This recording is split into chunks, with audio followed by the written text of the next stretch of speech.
Dewch i ni weddio. Diolch yn i ti o Dduw am y fraint unwaith eto cael dod Gerdefron. I ni'n cyflwyno'n hamser i ti ac yn gofyn i ti i bresennoli dy hun yma neu'n plith. Arwain ni yn ein haddoliad. I ni'n gofyn hyn o trwy enw ac heiddiant ein harglwydd Iesu Grist. Amen. Chydig o gyhoeddiadau. Croeso'n gyntaf i chi i'r gwasanaeth. Fe fydd na baned drws nesaf yn y neuadd ar ôl yr oedfa. Oedfa nesaf am hanner awr wedi 3 sil nesaf. Hefyd, fe fyddwn ni'n cymryd casgliad am y tro cyntaf heddi, felly tra fod y casgliad yn cael ei gymryd, gewn ni aros ar ein heistedd i ganu emyn rhif 5. Molianaf enw'r tad o'r nef am waredigaeth ryd, a thostir ieithau fwy na mwy trwy heiddiant prynwr byd. Felly aros ar ein heistedd i ganu emyn rhif 5.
O'r Hen Testament, llyfr Eseia. Eseia pennod 40. Gan dechrau darllen yn yr adnod gyntaf. Eseia 40 ar adnod gyntaf. Cysurwch fy mhobl, medd eich Duw. Dywedwch wrth fodd calon Jerusalem. Llefwch wrthi hi, gyflawni ei milwriaeth, ddileu ei hanwiredd, oherwydd derbyniodd o law yr arglwydd yn ddau ddyblyg am ei holl bechodau.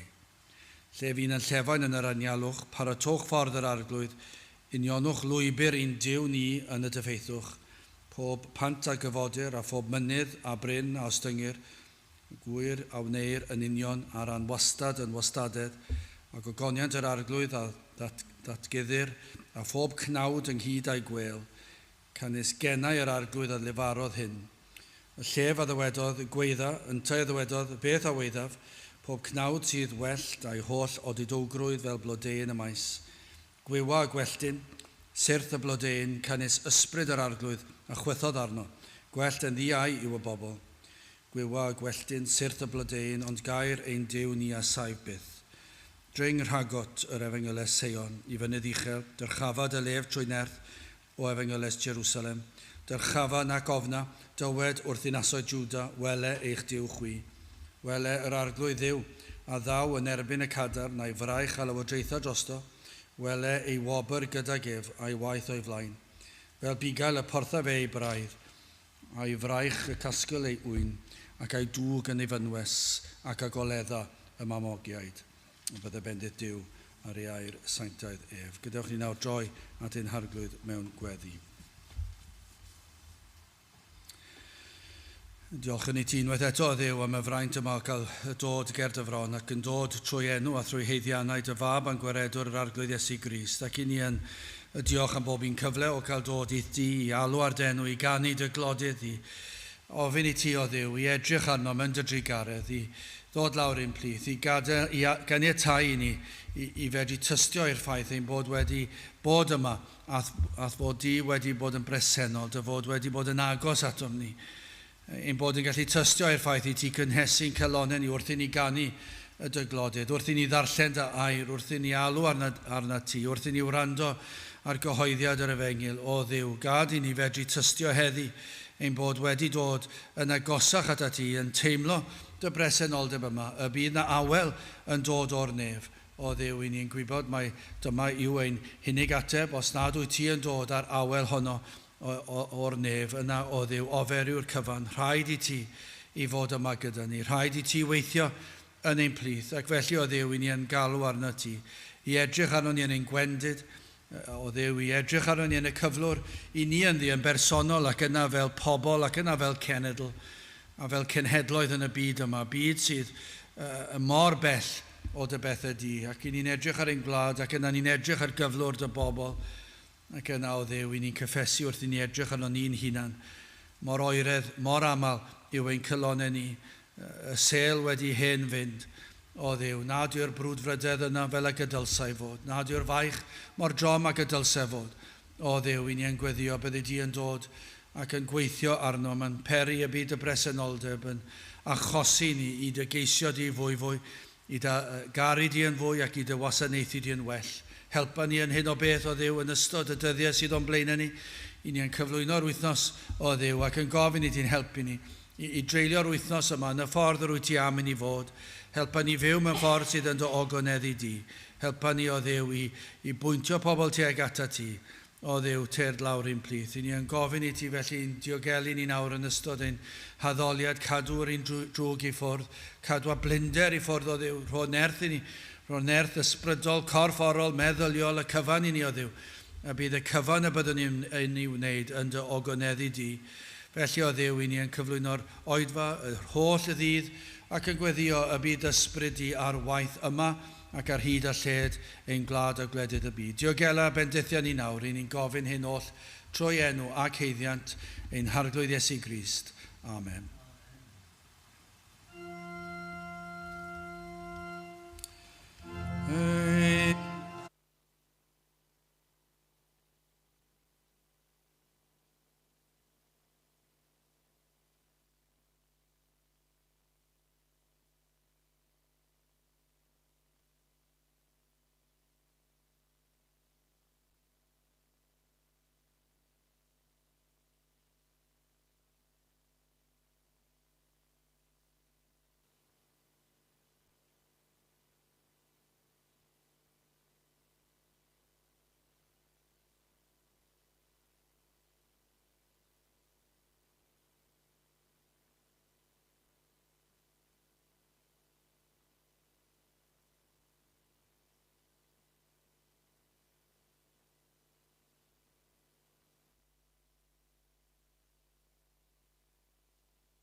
Gydwch ni ganu emynrif 169 o amgael ffydd i edrych gyda'r angylion fri i drefn yr iachawdwriaeth dirgelwch yn ddisydd. Dwy natur mewn un person yn anwahanol mwy, mewn purdeb heb gymysgu yn ei perffeithrwydd hwy. 169 gen i sefyll i'w chanu.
Byddwn yn testyn o Eseia penod 40 ar ddwy adnod gyntaf.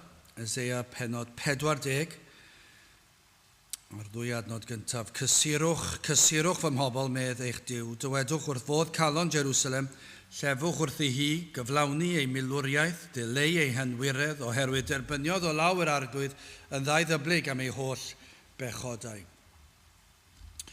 Mae'r ffordd fod y galon galed yn ymateb, mor drienus, mor aml, ond yw e. Ond yw e'n drist i weld sut y mae eneidiau celonnau pobl yn ymateb i air Duw, yn ymateb i'r Efengyl. Ac mae hyn wastad wedi bod y sefyllfa. Yn clywed yr hyn yn unig y mae am ei glywed efallai. Ond dyna beth sydd yn wir am galon galed. Yn clywed, falle, cyfan. Ond rhywsut, yr hyn sydd wedi aros yw'r hyn maen nhw am glywed. Ac yna gwrthod yr hyn nid ydynt am ei glywed. Unau'n anwybyddu beth sydd wedi cael ei ddweud, a smalio nad yw erioed wedi cael ei ddweud, neu bod yna rhyw ymateb felly. Mae'r galon galed yn rhyfedd iawn, ond yw e. Gall rai wrando ar bregethu y dyddiau yma, clywed y bregethu am bechod ac am farn, am fydolrwydd, am angrediniaeth, ac yna gwylltio neu caledu, ac yn gwrthod gwrando ar y neges o gysur.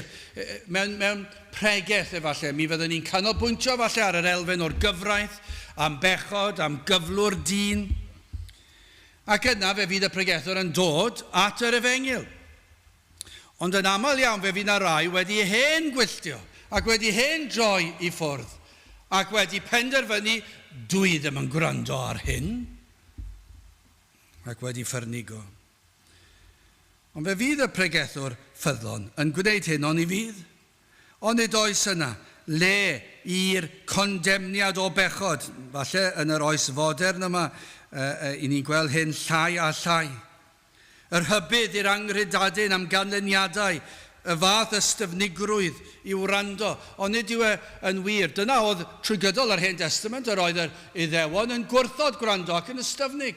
A dychmygwch beth awn ni'n cadw i ffwrdd o'r peth. Dwi ddim yn ei gwneud synwyr, mae angen. Dyna i beth yw'r gyfraith. Yr gyfraith yw ysgol feistr i ddysgu ni beth yw ein cyflwr ni. Ond fe fydd y pregethwr ffyddlon methu aros at yr rhan o'r bregeth pan y daw i gyhoeddi y ffordd o gysur. Ond nid yw hwnna'n y rhan cyffroes. Ond mae rhaid roed yr rhan gyntaf. Mae rhaid cyhoeddi yr hyn yw angen dyn. Mae rhaid i'r pregethwr fod yn ffyddlon i'r dasg i ddweud am bechod, i ddweud am y gyfraith, i ddweud am golledigaeth, i ddweud am y cyfan. Dyw e ddim yn bleserus. Ond mae rhaid wneud. Does dim dewis, mae gair Duw yn ei orchymyn. Mae'n angen reidiol. Ond yna, mae'r fath gyffro pan i chi'n dod at y man, pan i chi'n dweud wrth bobl, ond nid yna diwedd y gan, nid yna fe, nid ydyn ni'n gadael efo yna, i ni'n dod at yr rhan sydd yn gael ondyd i ni. I ni'n gweld yma gydag Eseia, oherwydd eilyn addoliaeth pobl Dduw, oherwydd ei pechod yr oedd cyfnod anodd o'i blaenau, ac fe gafon nhw ei rybuddio. Do. Adnod 6 a 7. Wel, y dyddiau yn dyfod, ac am ddyddiau roedd yn sôn amdano. Pan ddygir i Babylon, yr hyn oll sydd yn dy dyd i, yr hyn a gyniliodd dy dadau di, hyd y dydd hwn, ni adewir dim, medd yr arglwydd, cymerant hefyd oedd feibion di. Yr rhai a ddaw ohonot, sef yr rhai a genhedlu, fel y byddont ystafellyddion yn llys brenin Babylon. Mae yna gaethglyd yn dod. Cyfnod o gaethglyd ac am gyfnod anodd oherwydd ei anghrediniaeth nhw, oherwydd ei heilyn addoliaeth nhw. Cyfnod trist. Allwch chi dychmygu'r bobl fel mae'r salmyd yn dweud, Salm 137, wrth afonydd Babylon, yno yr eisteddasom ac awylasom, pan feddyliasom am Seion. Mae e'n mynd i fod yn anodd, mae e'n mynd i fod yn gyfnod trist. Ond yma yn y benod hon, rhoddwyd neges i Eseia gan Dduw i roed i'r bobl. Ac nawr, i ni'n gweld yr Efengyl yn ei chyfanrwydd, allwch chi ddweud. Yr oedd hefyd y neges o gysur i'r bobl. Cysurwch fy mhobl, medd eich Duw. Wel, yn gyntaf, hoffwn ni edrych ar brwydr bywyd. Yn ail, gair o gysur. Ac yn drydydd, pardwn perffaith. Wel, yn gyntaf, brwydr bywyd. Ond nid yw bywyd yn frwydr. Pwy bynnag i ni, pa bynnag fath o gefndir i ni yn ei wynebu, does dim cwestiwn am y peth. Ac fi'n gwybod mae'r rhai yn dweud, i chi ddim yn gwybod am beth chi'n sôn. Chi ddim wedi profi dim byd o beth i ni wedi brofi, ac falle bod, ac yn sicr mi fydd hi'n wir mewn sawl achlysur. Yn aml dwi'n meddwl am pobl breintiedig, teulu brenhinol enghraifft, am freintiedig. Ond dwi ddim yn deall pobl yn dweud, mae ganddyn nhw bopeth. Ond mae ganddyn nhw andros o lot o gyfyngiadau hefyd, a phwysau, ac ofnau. Dim hawdd yn nhw i ddewis pwy yw ffrindiau nhw falle a lle maen nhw'n cael bod. Mae'r cyfryngen ar eu pennau nhw, pobl enwog, a falle nid rhai oherwydd rhyw dalent arbennig oherwydd ei genedigaeth. Ac i ddweud nad oes problemau ganddyn nhw, mae ganddyn nhw problemau. Dim os ydych chi'n mynd o'r frenin, neu arweinyddion gwledydd, neu prif weinidogion, lawr i pobl fel chi a fi, i ni gyd yn ffeindio bywyd yn mynd i fod yn frwydr. Wrth gwrs fe fydd rhai yn dioddef mewn ffyrdd na allwn ni ddychmygu, ond mae dal yn frwydr. Yr oedd cyfnod o gaethglyd yn mynd i fod yn anodd. Yn arwain at ddioddef ac at dristwch at alar at wylo. Ond nid yw yn ddarlun o fywyd. Mae Eseia yn ei ddisgrifio fel milwriaeth, brwydr. Dywedwch adnod 2, dywedwch wrth fodd calon Jerusalem, llefwch wrth i gyflawni ei milwriaeth, ddileu ei hynwiredd. Dyma wastad yw canlyniad angrediniaeth, canlyniad pechod. Mae e wastad yn arwain at ryw frwydr, at ryw broblem. Fe fydd y byd yn dadlen wahanol, ni'n gwybod hynny. A fydd yr un drwg tad celwyddau yn ceisio twyllo bobl, ond mae pechod yn mynd i arwain at broblemau. Ni'n gallu gweld hyn yn amlwg ar lefel y byd, ar lefel maen nhw yn ei ddeall. Pan mae pobl ar nos Wener yn mynd allan i yfed, beth sydd yn digwydd ar nos Wener pan maen nhw'n mynd mas i yfed? 100,000 o broblemau. Ar y noson i lawer, ar nos Wener i lawer yn y brif ddinas yma yng Nghaerdydd, mi fydd yna lawer ohonyn nhw yn profi o ganlyniadau y goryfed, neu dim un oed goryfed, ychydig o yfed, ac mae hwnna di arwain at rhyw broblem, ymladd, anfoesoldeb, anffyddlondeb, dweud rhywbeth hyll, dweud rhywbeth yn grac, neu beth bynnag, damwain, mae'n arwain at rhywbeth neu gilydd, ond yn sicr, bore di Sadwrn, fe fydden nhw'n deffro gyda pen tost, canlyniadau pechod. Ac heb sôn am yr afiechydon diri yma i nos Wener yn peri, a'r anhawsterau diri i'r system iechyd ein gwlad ni, yma i nos Wener yn ei achosi oherwydd goryfed, dim ond ar y lefel yna. Mae'r byd yn deall fod yna ganlyniadau i bechod, ond ydy hwnna'n wir. Ond wrth gwrs, ni'n gwybod, mae canlyniadau pechod yn treiddio i ddymderau o dywyllwch. Wrth gwrs, gallwn ni weld ei effaith pan ceir canlyniadau anodd, dioddef i weithgareddau o dor cyfraith. Ni'n gwybod yna pan mae rhywun yn goryru ac yn achosi damwain. I ni'n gweld pan mae rhywun yn torri'r gyfraith, pan mae rhywun yn torri mewn i di rhywun. I ni'n gwybod, i ni'n gallu gweld canlyniadau fel yna. Mae'n hawdd i ni ddeall hynny. Ond nid dyna'r lefel i ni'n sôn amdano. Mae hwnna'n ddigon rhwydd. Mae hwnna yw'r ysgol feithrin allwch chi ddweud. Yr addysg y mae rhaid i ni ddysgu o'r cychwyn un. Mae hwnna'n amlwg. Mae pechodau yn mynd i arwain at ganlyniadau anodd. I ni'n gwybod hynny. Ond mae pechod wedi peri llawer mwy na hynny. Mae wedi achosi i ddyn golli ei berthynas cywir â Duw fel ei dad nefol. Dyna chi ganlyniad anferthol. Ers i addag Efa bechu, fe ddaeth cos, fe ddaeth condemniad, ac fe gollwyd y berthynas â Duw. Ac ers y diwrnod hynny, nid yw dyn yn gwybod sut i cael cymdeithas â Duw. Nid yw dyn yn gwybod sut i addoli Duw. Mae'n creu crefyddau, ond Duw yn gwybod fel i wneud yn iawn. Mae'n dod lan ar ryw ddamcaniaethau, ond dyn ddim yn gwybod sut i addoli Duw. Dyna'r broblem. Mae wedi colli'r gymdeithas â Duw. Ac felly mae yn y tywyllwch, nid yw yn gwybod y ffordd cywir i fyw. Nid oes un dyn ers y cwymp yn gwybod sut i fyw ei fywyd. Ac edrychwch chi ar unrhyw lyfr hanes, ac fe fydd hynny'n brawf i chi. Edrychwch ar unrhyw gymdeithas, ewch i unrhyw le i llwythu yn yr coedwigod trofannol sydd erioed wedi gweld neb o'r blaen. Fi'n cofio clywed rhywun, cenhadwr yn dod i siarad â ni ac yn disgrifio llwyth oedd wedi dod ar draws, doedd erioed wedi gwrdd â unrhyw un tu allan i'w llwyth nhw, yn eu holl hanes nhw. Roedden nhw gan milltir mewn i'r goedwig. Ac roedd pechod yn rhemp. Ac roedd na eilyn addoliaeth, achos roedden nhw'n gwybod bod rhaid i nhw addoli rhywun. A roedd rhaid iddyn nhw cael lleddfu cydwybod a flesio ryw ddiw, rywle, y darn o bren, yr haul yn yr awyr, y lleuad yn y nos. Ac felly, chi'n gweld fyna darlun ardderchog o natur ddynol. Ddim yn wahanol i ganol dinasoedd modern ein byd ni. Yr un yw'r broblem. Mae dyn mewn tywyllwch. Ond yn fwy na bod mewn tywyllwch, be mae'r Beibl yn dweud wrthyn ni, mae dyn yn elyniaethus a Duw. Mae yn elyn i Dduw, mae yn gwneud yn groes i bopeth y dymuno Duw.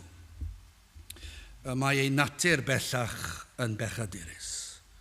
Y gogwydd yma at bechod, at falchder, at hunanoldeb. Ond nid yw dyn yn gwylltio yn anfodlon pan nad yw yn cael ei ddewis, ei ffordd ei hun. I ni'n gwybod hynny. Ni ddim yn fodlon.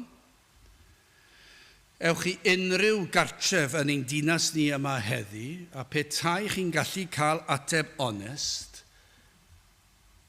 mi fyddwch chi'n ffeindio yn y mwyafrif lletho bod rhywbryd yn ystod heddiw wedi bod yn flin gan nad wedi cael ei ffordd ei hunan. Rhywbryd. Os mae paned o de ar yr amser anghywir, neu beth bynnag yw mi fydd na ryw hunanoldeb wedi bod. Mi fydd na ryw wylltio wedi bod yn y mwyafrif llethol. Mi fydd na ryw elfen o falchder i'w weld. A'r hyn fyddwn ni'n ei weld, os fyddwch chi'n gallu tynnu'r todd ar cartrefu'r holl ddinas, yr holl wlad, mi fyddwch chi'n gweld nad oes gan ddyn gwir heddwch. Mae yn byw mewn cyflwr o filwriaeth, o frwydr, yn frwydr dyddiol, nad yn cydnabod hynny, ond dyma sydd yn wir yn corddi oddi ar yr wyneb, mae yna rhyw anfodlonrwydd, aniddigrwydd. Mae bywyd yn frwydr. Ni all fod yn hapus, i ni'n gwybod, tan ei fod yn iawn a Duw. I ni'n gwybod yr ateb, mae Beibl yn dweud wrthyn ni, yr rheswm nad oes na hapusrwydd, yr rheswm nad oes heddwch gan neb yw, ni all unrhyw un fod yn wir hapus, tan ei bod yn iawn a Duw, yn byw i'r pwrpas y creuwyd, sef i ogoneddu Duw a'i fwynhau am byth. A dim ond pryd hynny, mae yna wir fyw a gwir fwynhad a gwir heddwch. Felly yn yr ymdrech i gyrraedd rhyw lefel o heddwch yn ei galw, beth o mae dyn yn ei wneud?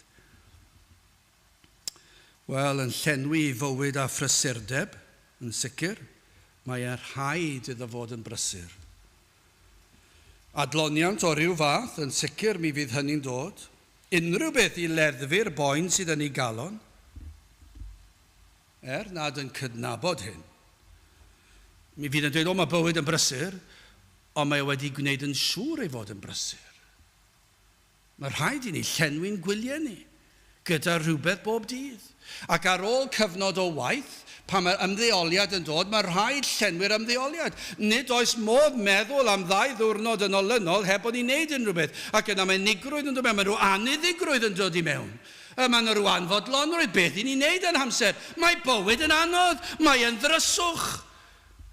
I ni ddim yn gallu ymdopi, mae hwn yn wir, mae yn anodd, mae yna gymaint o broblemau i gael mewn bywyd. Dyma be mae pechod wedi peri. Byddai hwn ddim yn broblem. Petai addag efa heb bechu. Ond fel ein cynrychiolydd ni, fe ddaeth pechod mewn. Beth yw ein pwrpas yma? Ond nid yw'n broblem.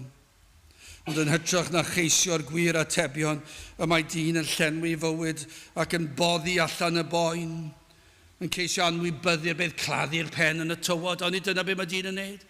Yn rhy brysur, yn mynd trwy cyfnodau bywyd, un peth ar ôl y llall, ond dyma beth yw mynd i'r gwely yn y nos, deffro yn y bore, cael brecwast, mynd i'r gwaith.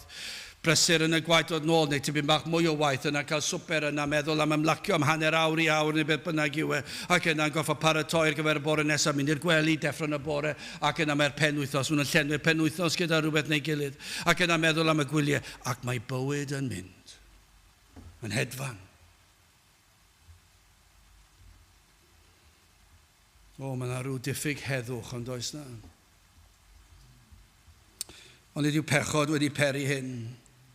Pechod wedi peri bod dyn yn newid yn troi yr hyn sydd yn dda i fod yn groes i wyllus Duw, i fod yn ddrwg. Ond nid yw'n anwir, ond nid i'ch edrychwch chi ar eich papurau newydd a gwrando ar y newyddion, edrychwch ar unrhyw beth yn yr oes fodern. Yma beth i ni'n gweld, mae wastad wedi bod yn wir, ond mae e'n fwy addas heddi. Mae dyn yn mynnu fod yr hyn i ni'n edrych ar o'n dda, mae drwg yw hwnna. Ac yna'r hyn sydd yn ddrwg ei fod yn dda. Ac maen nhw'n hybu'r hyn yn ôl gair Duw sydd yn ddrwg ac yn dweud mai dyma beth sy'n dderbyniol. Ac mae'r Beibl yn dweud yn eglur i bob un ohonom ddod yn fyr o safon Duw. Mae wedi dweud wrthyn ni. Mae'r Beibl yn dweud yn glir i ni beth yw'r broblem. A mae bywyd yn anodd. Fel dwedes i ar y cychwyn, beth bynnag ein cefndir ein hamgylchiadau ni, falle'n gyfoethog neu yn dlawd. Os i ni mwynhau iechyd neu yn sâl, mae bywyd dal yn anodd, ond dyw e? I'r rhai sydd yn sâl, mae'n anodd oherwydd maen nhw'n dioddef ac yn ofni beth os awn nhw'n waith. I'r rhai sydd yn iach, maen nhw'n ofni beth os a'n sâl. Ond ydw hwnna'n wir? Mae unrhyw un o'n ni'n gallu deffro yn y bore yn iach, ond erbyn diwedd y dydd, fydd yna rhywbeth falle wedi digwydd sydd yn peri ni ffonio'r meddyg. Ac yna ni'n gofod aros. Ac yn aros am y canlyniadau, mae'n anodd ond yw e. Hyd yn oed os ych chi'n gwbl iach a chi ddim wedi bod, ych chi'n meddwl, beth os fydd hwnna'n digwydd? Ac fe fydd yn digwydd maes o law. Ac felly mae'r ofn yna. Felly sdim ots os ych chi'n gwbl iach, ych chi'n gwybod fe alle ddigwydd. Ac yna mae'n peri rhyw fath o ofn ond yw e. Does dim heddwch. Mae yna rhyw broblem, mae yna rhywbeth i'w ofni trwy amser eich cyfoeth chi. Falle bod ganddoch chi swydd dda a digon o arian. Ac yna, beth ni'n gweld nawr, bod prysau mynd reit lan. Ac nawr ni'n dechrau poeni am hynny. Ac hyd yn os o'n i'n meddwl un adeg mi roeddwn ni'n gyffyrddus, nawr na, falle fyddwn ni ddim. Ond beth os gollai fy swydd? Ac felly, hyd yn os yw'r swydd yn iawn ac yn un saff. Ond beth os na i golli fe? Beth os na fydd arian i fi yng nghyflogi fi? Ac felly mae'r ofn yma, maen nhw'n anferth. Dwi'n chi methu dweud yw'r un ddim yn bethau mawr. Maen nhw'n bethau mawr, maen nhw'n broblemau sydd yn peri rhyw felwriaeth. Beth am ein cydwybod ni? Ond ydyw'r cydwybod yn pigo? Ac felly hyd yn oed pan mae popeth arall falle ni le. Yr ymdeimlad yma o dro i dro'r cydwybod yn siarad yn ni. Yr ofn yma sydd yn mewn bywyd, yn colli ariannol, colli iechyd, colli yn wyliaid. Beth os gollai rhan o fy nheulu? Bydd newid wedi droi ben i weired yn syth. A mae'r ein yn real iawn. Y mae yn frwydr ond yw e? Mae yn rhyw fath o gaethglyd. A pwy bynnag i ni, dim ots pwy i ni, beth bynnag ein statws ni, ein cyfoeth ni. A mae brwydr fel storm gwyllt sydd yn corddi oddi mewn. Dyna oedd yn gwynebu'r Iddewon wrth iddynt wynebu'r gaethglyd y Mabilon. Dyna chi ddychrynllyd. Mae hwnna'n ddigon i godi ofn ar unrhyw un. Ni'n ei weld y heddi yn dydyn ni. Ni'n ei weld yn gwledydd y byd. Un cenedl yn ceisio cymryd cenedl arall ac yn meddwl am yr trieniaid yma'n goffa gwynebu hynny. Dyna math o beth. Ond ni'n gallu gweld hyn ar lefel byd eang. Ni'n ei weld os nad yw ar lefel mi'n gwlad yn mynd yn geithglyd i wlad arall. Ni'n ei weld yma'n bywyd. Mae yna ofnau. Mae'n anodd. Wel, gadewch i ni symud ymlaen. Beth oedd Eseia am i ddweud? Beth oedd Eseia fod i ddweud? Achos fe gafodd y neges, y gair o gysur yma. Dyma oedd gafodd Eseia, adnod 1. Cysyrwch fy mhobol, meddych Duw. Mae Duw yn siarad gydag Eseia. Mae'n siarad gyda'r holl proffwydi. Mae'n siarad gyda'r holl apostolion. Mae'n siarad gyda'r holl bregethwyr yr Efengyl. Dyna be mae'n neud, ond mae'n benodol fan hyn i Eseia. Ac felly allech chi ddweud cysura Eseia fy mhobol. Cysyrwch fy mhobol, dyna'ch tasg chi. Anfono Duw Eseia ar dasg, fe dywed wrtho i fynd at ei bobl. Ond allech chi ddadle, byddwn ni'n gallu gweld hyn, mynd at bobl, at rai sydd wedi pechu, at rai sydd wedi gwrthod Duw, ei Duw nhw, at rai a drodd at dduwiau ffals, at dduwiau meirw, at rai a gafodd ei rybuddio tro ar ôl tro, ond nawr, be mae Duw yn dweud, fe fyddwch chi mynd i'r gaethglyd, ond dweud hyn wrthyn nhw. Cysura nhw. Gwna'n siŵr bod yn gwybod mai fi yw ei Duw. Am ras, am drigaredd, am ymestynniad o law o achubiaeth. Fe ddywed yn gyntaf wrthynt, na fydd y geithglyd am byth, allech chi ddweud, dyna chi'r cysur cyntaf. Mae yn mynd i ddigwydd. Mae bywyd yn anodd yn diwe, ond mae yna obaith. Cymerwch eich cysuro, wedi'r frwydr y cyfnod anodd, fe fydd ryddhad, ond wrth gwrs i ni'n gwybod, fe gafon nhw'i rhyddhau o'r gaethglyd, ac i ni'n gwybod mae dyna oedd y neges arwynebol, ond i ni'n gwybod mae mwy na hynny sydd fan hyn. Mae hwn yn sôn am y Meseia, mae hwn yn sôn am yr Efengyl, am Iesu Grist. Ni'n gwybod hynny, mae dyna oedd Eseia, gewch chi'r Efengyl trwy draw trwy Eseia, a dyma beth sydd fan hyn, mae'n pwyntio at Grist. Fe fydd yna obaith. Ond nid dyma'r neges yr oedd o Duw i'r holl broffwydi, i'r holl apostolion, i bregethwyr dros y cynrifoedd. Ewch allan a chyhoeddi'r neges o gysur. Y cysur sydd yng Nghrist Iesu.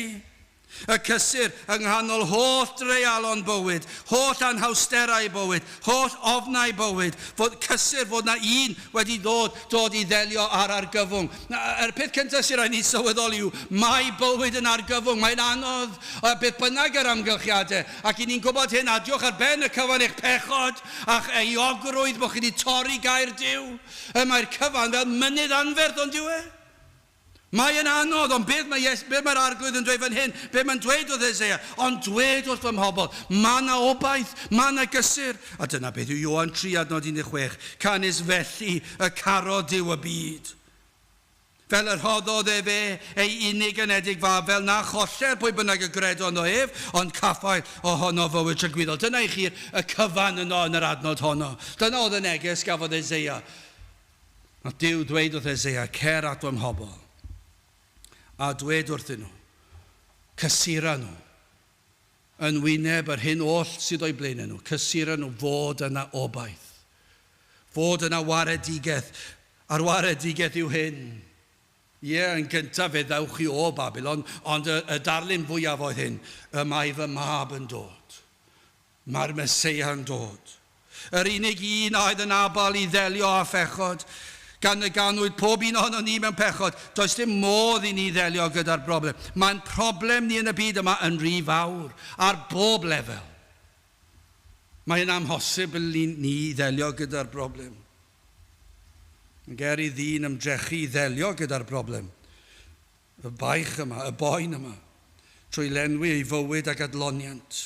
Neu falle rhai yn trial delio gyda'r broblem trwy ymdrechu wella ei hunan, ac I blesio pa bynnag Dduw a greodd yn ei ddychymyg ei hun, ac mae wedi creu rhyw reolau mae'n credu ei gallai gadw.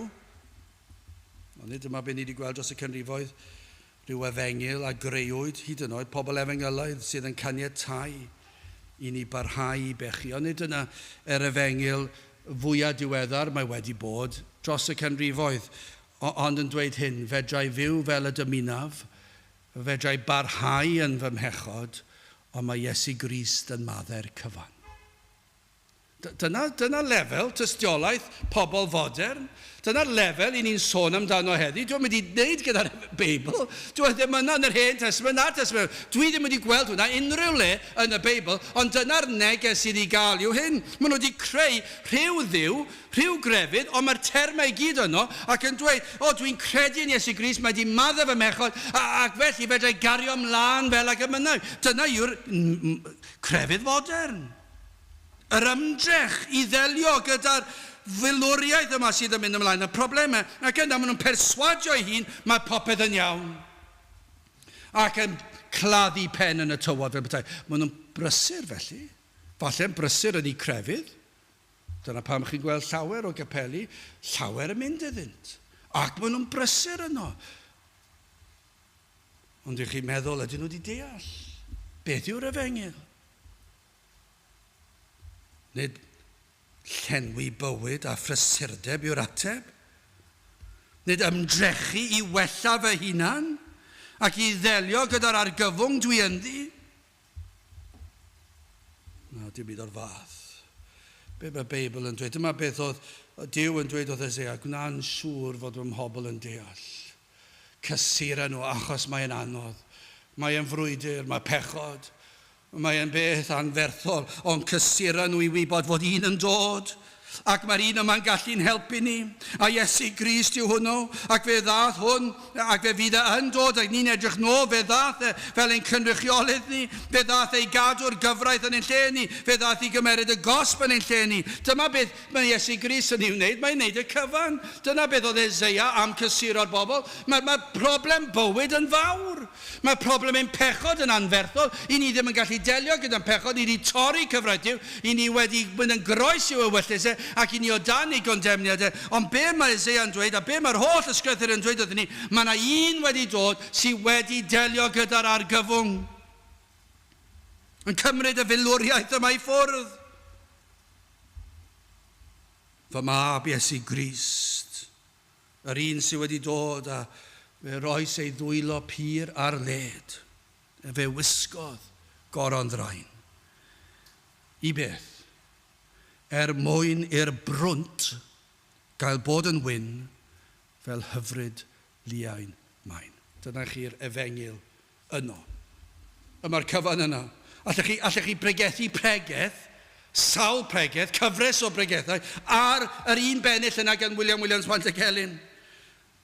Yr oedd Eseia'n sôn am hwn, yr un a ddaeth, a fe roedd ei ddwylo pur ar led, dyna beth mae'n dweud, cysura fy mhobol, cysurwch y rhai sydd yn llwythog ac yn flinderog, cysurwch y rhai sydd ddim yn gwybod pa le i droi mewn byd argyfyngus, cysurwch y rhai sydd wedi gweld eu pechod ac yn gweld tragwyddoldeb ac yn ofni'r bedd, cysurwch rhaid fod un wedi dod ac wedi delio gyda'r broblem a'r argyfwng yma. Mae wedi cael gwared o'r argyfwng, achos be mae wedi wneud, mae wedi dod i'r byd, mae wedi cyflawni'r gyfraith, ac yna fe ath i'r groes, ac fe roedd ei ddwylo pur, sylwch pur, mae'r holl gyfraith fyna, mae'n berffaith. Fe roddodd ei ddwylo pur ar led. Fe wisgodd e goron draen. Pam? A dyma pam, mwyn i pobl brwnt. Chi a fi, rhai sydd wedi pechu, rhai sydd mewn argyfwng, mwyn i'r brwnt gael bod yn wyn fel hyfryd liain main. Mae'n golchi pob staen i ffwrdd. Dyna a wnaeth daeth o'i wir fodd am neges o gysur. Does dim byd gwell nag oes. Mae'n eich i feddwl am be mae pobl yn pregethu yn y capeli ar draws y wlad. Am beth maen nhw'n pregethu. Dyma yw'r cysur gorau posib. Yw i pregethu am Iesu Grist. Does dim ateb arall. Mae rhaid dweud oedd pobl am eu pechod. Mae rhaid agor i llyged, gweddio bydd yr ysbryd glân yn dod ac yn goleuo nhw wrth wrando ar cyhoeddiad y gair, neu darllen y gair, neu edrych allan ar byd natur. Bydd yr ysbryd glân yn dod ac yn ei argyhoeddi nhw eu bod nhw'n bechaduriaid ac ar ei ffordd i golledigaeth, a bod bywyd yn anodd, ac bod bywyd yn argyfwng ac yn filwriaeth, ac yn eu pechod nhw ar ben y cyfan. Mae'n ofnadw, ond y neges o gysur mae Eseia wedi dderbyn gan Duw. Dwed wrth fy mhobol, dwed wrthyn nhw, mae un yn dod, ac i ni'n gwybod bod e wedi dod. Iesu Grist yw e. Mae wedi wneud y cyfan, mae wedi delio gyda'r cyfan. Does dim rhaid i fywyd fod yn anodd. Fe fydd y dal problem ariannol, dal problemau iechyd, ond beth mae'r Cristion yn gwybod yw fod Iesu Grist yn eiddo iddo. Fod ei bechod wedi hoelio i'r groes. Dyna chi'r cysur gorau. Does dim neges gwell na ni. Wel, gyda'ch ni orffen yn drydydd pardwn perffaith. Grandewch ar yr adnodau, ddwy adnod gyntaf eto. Cysurwch fy mhobol, meddych Duw. Dywedwch wrth fodd calon Jerusalem. Llefwch wrthi, gyflawni ei milwriaeth. Ddileu ei hanwiredd. Oherwydd derbyniodd o lawer arglwydd yn ddau ddyblyg am ei holl bechodau. Dyna chi adnodau. Am neges sydd gennym. Am neges i'r rhai sydd yn gwrando. Dydyn ni ddim yn gwybod pwy sy'n gwrando nag un. Fe all rhai fod yn teimlo'r faich, gwacter bywyd. Neu falle rhai yn teimlo'r baich ofnau'r byd. Ofn yr hyn sydd i ddod. Mae'n real iawn, ond yw e? Chi sydd yn teimlo ofn tragwyddoldeb efallai. Falle bod reality tragwyddoldeb yn dechrau dod ar eich enaid chi. Nad ydych chi'n barod. Gael eich bod wedi byw bywyd yn groes i wyllus Duw, ac bod chi'n dechrau profi'r argyhoeddiad yma, ac mawr mae'r argyfwng yn dod wyneb, i fyny at eich wyneb chi, a chi'n ei weld e, ac mae'n fwy real nag erioed o'r blaen, a chi ddim yn gwybod pa le i droi. Wel, y neges yma sydd wrth fodd calon Jerusalem am neges, mor bwysig. Sylwch, yn Eseia ar ddechrau'r benod yma, mae'n pwysleisio mor bwysig i rhoi y neges mor glir ag y gellir. Be mae'n dweud, llefwch wrthi hi. Llefwch wrthi. Gwnewch yn siŵr bod nhw'n clywed. Gwnewch yn siŵr fod pob un sydd yn gwrando. Dwi'n meddwl yn aml pan ni'n dysgu yn yr ysgol, rhai sydd yn athrawon yma'n gallu deall hyn. Mae yna rhyw bwysles mawr, ond oes heddi bod ni'n dysgu pobl, ond bod ni'n neud yn siŵr fod pob un wedi deall. Mae yna sawl dull maen nhw'n meddwl amdano nawr. Mae'r asesiadau diri, a mae'n cymryd oriau o waith. Ond un o'r ffyrdd hawdd iawn oedd wneud hynny, roedd gennym ni byrddau bach gwyn. A'r pens di yma, sy'n byth yn gweithio. Ond well gen i sialc a llechen yn fy marn i, ond sneb yn gwrando na fi. Ond y byrddau gwyn a'r beiros di yma, maen nhw'n sgwennu, ac i chi'n rhoi rhyw gwestiwn mathemategol iddyn nhw, ac i chi'n dweud, ar ôl 3, dangoswch i fi, a maen nhw'n gyd yn rhoi dy lan. Ac yna dwi'n gallu gweld, os maen nhw wedi deall, sy'n rhaid i neb arall i weld, mae'r byrddau gwyn, mae'r draws y lle, 30 ohonyn nhw. Ac chi'n gweld pwy sydd wedi deall, mae'r geiniog wedi syrthio, ond chi beth i gwneud na yn y capel, achos mae'n elfen ysbrydol ond oes na. Ond lle Eseia oedd i lefen. I godi ei lais neu i'w ddweud mor glir a sydd phosib. Ambell waith mae angen arafu lawr a dweud yn glir bron iawn llythyren wrth llythyren. Tro arall mae rhaid codi'r llais, tro arall mae rhaid fod yn dawel. Dwi ddim yn gwybod pryd pa'n sy'n iawn pa bynnag bryd ni'n gweddio bydd yr ysbryd glân yn arwain ac yn rhoi doethineb i wybod beth i ddweud a sut i ddweud. Ond un peth sy'n sicr, mae yna gyfrifoldeb. Ydych chi wedi deall? Dyna be mae Duw wedi dweud o Eseia. Gwna'n siŵr bod nhw'n deall. Llefwch wrthi hi. Mae'r rhaid iddyn nhw i glywed, mae'r rhaid iddyn nhw i ddeall, ac i ni'n gweld plant yn tyfu lan, ond dydyn ni. A dyma'r broblem, maen nhw'n tyfu lan ac yn 4 ac yn 5 ac yn 6 yn mynd i'r ysgol sydd, adroddi adnodau. Ond dyna beth sy'n digwydd, maen nhw'n dod yn 11 mlwydd oed, ac yn 12, ac yn 10 mlwydd oed. A beth sydd yn digwydd? Mae'r cyneuon y byd, mae'r gwisg y byd, mae'r anfoesoldeb, mae'r holl temptasiwn yn dod mewn, ac yna maen nhw'n tyfu lan, ac maen nhw'n dweud, dwi ddim yn licio'r neges yma, a dwi eisiau gadael, a maen nhw'n mynd i'r byd. A beth yw'r neges? Llefwch wrthyn nhw, dwedwch wrthyn nhw, dwedwch oedd yr ifanc, oedd y myfyrwyr, oedd y pobl un, dwedwch oedd mam a dad. Dwedwch oedd yr rhieni, mor bwysig yw bod nhw'n deall, bod pawb yn deall beth yw'r neges yma. Peidiwch â tawelu proffwydi'r arglwydd, peidiwch â tawelu gweision ar arglwydd, achos chi ddim yn licio'r neges. Beth mae'r Eseia fod i ddweud? Llefwch wrthyn nhw, dwedwch wrthyn nhw. Mae yna gymaint o ragrydd, ond does na. Ac does pryn dim eglwysi sydd yn cyhoeddi'r Efengyl dim mwy yn ein gwlad ni. Ond o'r ychydig sydd yna, faint sydd yn caniatáu rhyw broffes wag. Mae angen i rywle i godi llais ac i wneud beth mae Duw wedi dweud wrthyn ni. Llefwch wrthyn nhw, dwedwch wrthyn nhw. A yw eich proffes chi yn wir? Achos os nad yw fe fi tragwyddoldeb i'r rheini yn mynd dweud, roeddwn ni wedi pwyso ar broffes wag.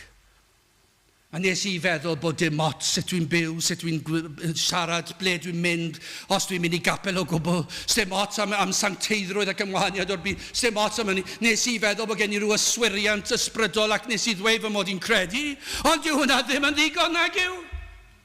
A mae Duw yn dweud oedd Eseia, llefwch wrthyn nhw, newch yn siŵr fod nhw'n clywed ac yn deall beth yw yr Efengyl. Mae'n rhaid i chi sillafu fy mas.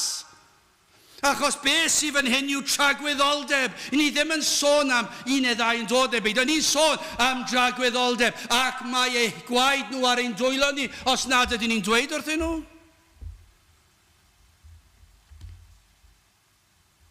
Llefwch wrthynt. Dwedwch wrthyn nhw, mae yna gysur. Ond mae rhaid i chi ddod at y cysur iawn. Mae yna gysur ffals ond oes na. Mae yna gysur yn y byd. Mae yna gysur yn y dafar. Mae yna gysur yn y clybiau nos. Mae yna gysur yn y meysydd chwarae. Mae yna gysur yn y 6 gwlad pan i chi'n cael y cystadlaethau. Mae yna gysur mewn pob math o bethau. Mae yna gysur yn y gwaith. Mae yna gysur mewn gwleidyddiaeth. Mae yna pob math o gysur. Ond dyw e ddim yr wir gysur. Dyw e ddim yr cysur sy'n mynd i ddod â heddwch, gwir heddwch a Duw. Crist yw'r unig ateb. Am newyddion da sydd gennym. Bod modd cael cysur i'r enaid. Bod yna un wedi delio gyda'r faich. Bod yna un peri yn fod yn bosib i ni ddod nôl at y man, at y pwrpas y creuwyd ni. Fod e'n bosib i unigolyn fyw i ogoneddu Duw a'i fwynhau. A'r eiliad mae'n dod at Grist, mae'n bosib iddo ddechrau byw. Y neges fod un wedi delio ar frwydr yma, llefwch wrthi, cyflawni ei milwriaeth, ddileu ei hanwired. Dyma'r neges, llefwch, dwedwch yn glir. Mae yna un wedi delio gyda'r frwydr. Mae yna un sydd yn darparu dileu ein hanwired ni. Mae yn ei ddileu. Mae'n cael gwared arno fe. Fe ddath Iesu Grist I faddau'n pechodau. Mae yna bardwn ar gael. Mae yna faddeuant I bob pechod. Y cyfan wedi maddau. Fe olchi'r pob staen ymaith. Fe hoeli'r pob pechod i'w groes ef. Am ddarlun. Ei fod wedi dileu ein hanwired am ras, am gariad, dyma gariad. Fel y moroedd tosturiaethau fel y llu, twysog bywyd pur yn marw I brynu'n bywyd ni. Pwy all beidio a chofio amdano? Pwy all beidio a threithi ei glod? Dyma gariad nad a'n angof trafo nefoedd wen yn bod. Ac yn yr ail bennill ar galfaria yr ymrwygodd. Holl ffynhonnau'r dyfnder mawr. Torodd holl ar geiau'r nefoedd oedd yn gyfain hyd yn awr. Gras a chariad megis dilyw yn ymdywall yma nghyd a chyfiawnder pur a heddwch yn cusanu eog fyd. Dim syndod bod Dyw yn rhoi y geiriau I Eseia. Diwedd yr ailadnod oherwydd derbyniodd o law yr arglwydd yn ddau ddyflig am ei holl bechodau. O, dyna I chi fendithion. Yn maddau'r holl bechodau. Popeth. Pob un gair croes, pob un weithred, pob un meddylfryd, pob un bwriad, pob un cynllun. Popeth. Y gweithredoedd gorau dwi wedi wneud sydd wedi lygru gan falchder. Mae'r cyfan yn cael ei maddau, yn cael ei dileu yn Iesu Grist. Mae yna fwy na digon o faddeuant. Ac am fendithion, ar ben bendithion sydd yng Nghrist, am faddeuant llawn perffaith, pardwn perffaith. Does dim rhyw frawddeg wedi cael ei sgrifennu yn y llythrennau lleia posib ar ddiwedd rhyw ddogfen gyfreithiol. Dwi ddim na. Maddeuant llawn. Pardwn perffaith. Y cyfan wedi maddau. Gorchuddir ni yn llwyr a'i gyfiawnder ef. Cawn bendithion perffaith yma bwysiad. I ni nawr yn blant iddo fe. Dyna I chi bendithion. Mae'r bendithion tu hwnt I unrhyw beth ni'n gallu deall. Ni ddim yn gallu deall tan byddwn ni yn y nefoedd. Ond ni'n gallu meddwl chydig amdanyn nhw ac ystyried nhw. Mae'r bendithion yn ddau ddyblyg mwy. Allech chi roi pentyrau ar ben pentwr. Mae'r bendithion diri, ond ni'n gallu mwynhau blas ohonyn nhw nawr. Fo ganddo ni heddwch a Dyw, fo ganddo ni faddeuant pechodau, fo ganddo ni fywyd tregwyddol, fo ganddo ni waredwr, fo ganddo ni dad fod yr ysbryd glân yn dod a'n cysuro ni, a'n harwain ni, yr holl ffordd i'r nefoedd tan bod ffydd yn troi'n olwg. Ac yna cawn fwynhau yr holl bendithion. Am gysur, I enaid llwythog a blinderog. Bron iawn chi'n gallu clywed Eseia yn dweud, dewch at Grist. Bron iawn allech chi glywed yn dweud hynny. Mae bron iawn allech chi glywed Dyw yn dweud wrth Eseia, cer, cysura fy mhobol, a dwed fod Crist yn dod. Ac bydd e'n delio gyda'ch holl anghenion, eich pechodau. Fe fydd e'n rhoi heddwch I chi a Dyw. Fe fydd e'n eich golchi chi'n lan. Ac fe fydd bywyd tragwyddol yn eiddo chi yng Nghrist Iesu. Gan iddo fe dalu'r pris yn llawn ar y groes. Cysirwch fy mhobol, meddych Dyw. Dywedwch wrth fod calon Jerusalem, llefwch wrthi hi. Gyflawni ei milwriaeth, dileu ei hanwired, oherwydd derbyniodd o law yr arglwydd yn ddau ddyblyg am ei holl bechodau. Gadewch I ni weddio. O Dduw, I ni yn diolch I ti am y gair o gysur sydd yn yr Efengyl. Ni yn diolch I ti am yr arglwydd Iesu Grist. Ac yn gweddio Dduw mewn byd o anghenion, o bechod, o anghrediniaeth, o felwriaeth, diri, o fewn yr enaid ac tu allan. O Dduw, yr holl anhawsterau. I ni yn gweddio y byd na rai yn dod am y cysur sydd yn yr arglwydd Iesu Grist. Te'r tywys eneidiau trwy dy ras sydd yn anorchfygol. at y groes, at Grist, lle byddant yn derbyn bendithion yr Efengyl. Te'r gweithio nawr, i ni gofyn hyn o trwy enw ac eiddiant ein harglwydd Iesu Grist. Amen. Wel, i orffen ein gwasanaeth, gadewch i ni ganu'r emyn rhif 205. 205 o llefara a ddyfwyn Iesu, mae dy eiriau fel y gwyn, oll yn dwyn i mewn dangnefedd ac sydd o anfeidrol rhin.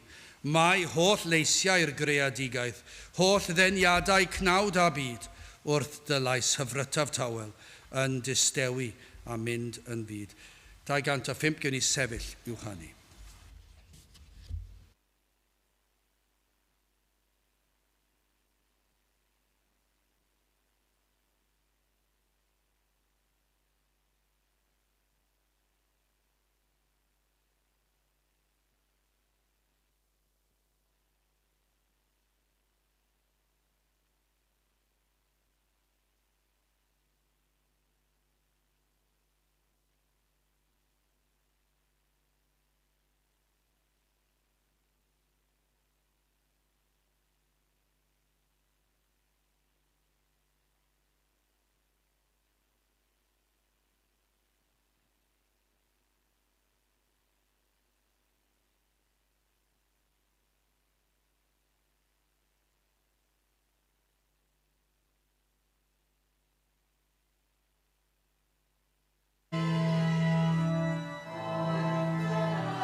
A nawr bydd wedi ras i'n harglwydd Iesu Grist a chariad Duw a chymdeithas yr Ysbryd Glân fod gyda chwi oll hyd byth.